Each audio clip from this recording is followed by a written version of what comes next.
This is where a lot of people get confused. So in order to lower a car, you want to go ahead and break this bottom locking ring loose, and then you will go ahead and spin the actual strut, the actual coilover piece. If you spin it this way, so clockwise, if you spin it clockwise,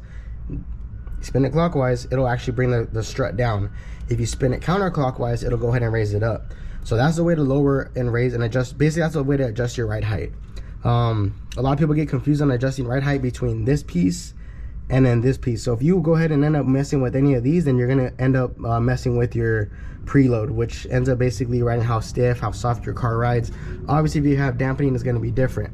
But if you want to just do ride height, you'll break this little lock ring loose, and then you just spin the actual coilover to the right or to the left to raise it or lower it.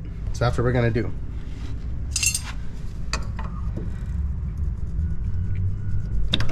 Boom. So this piece is broken now. So if you look, I'll spin it, and this kind of like give you an idea if you know you're going the right way. If it's down or up, you leave a gap. Sorry. So look, now I'm spinning this piece, and you'll see that this piece starts going down, and the gap will start closing. Now typically some of these coilovers will not be as easy to just lower like this by spinning it by hand. You may have to grab your wrench and like notating like turn by turn, bam, bam, which takes forever. Most likely brand new coilovers, you'll be able to spin it by hand. So like I said, you were able to tell, remember there was that gap? Now there's no gap, and now I can't spin it no more. So I spun it too much. I'm gonna keep going. So I'm gonna raise it up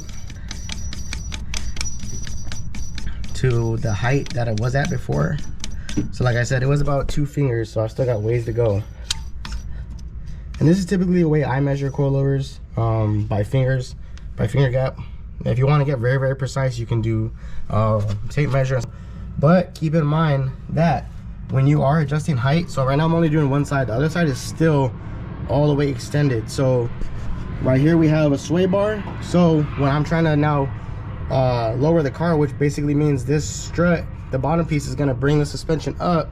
Now I'm kind of fighting the tension on the sway bar. So it was spinning freely, and now I'm getting a little bit of tension to where it's not spinning so freely anymore. So I'll probably end up going to the other side, adjusting the same thing, bringing it to level height.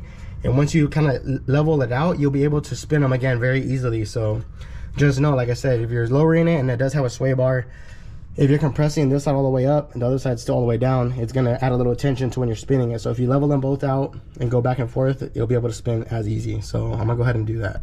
So in case that's not making any sense, like I said, you've seen how extended this one was. It was like I could put like my whole hand right here. So now I'm only at 2 fingers. I still gotta lower this side more, but when I spin it, it's getting kind of hard. But once again, like I said, the sway bar is when you're lowering it, you're basically bringing the suspension up. So now the sway bar on the other side has a resistance, because this side's up and the other side's all the way down. So now it's just making it a little bit harder.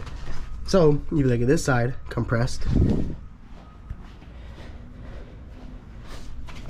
And then you look at this side, I got all this room. So now I have to be able to bring this side up, and it'll be easier to spin on both sides. So I gotta break this one loose and do the same exact thing I was doing on the other side. So once I'm done, I'll come back. All right, so after about so many turns, you can see that I'm getting to where I need to be, and it's done. 2 finger gap, 2 fingers, perfect. So boom, this is all done. Now I gotta go back to the other side, but you can tell the difference from before and after. It's all compressed, and I got my gap. So I'm gonna go to the other side, and then I'll show you guys how easy it is, because you've seen in the last one I was trying to turn, and it was kind of a little tension. I'm out of breath because it is a workout. So now, oh look how easy that is. I can do it like this. Look, 3 fingers. But yeah, see, easy. But yeah, if you adjusted coilovers and you do this, you know it's a workout.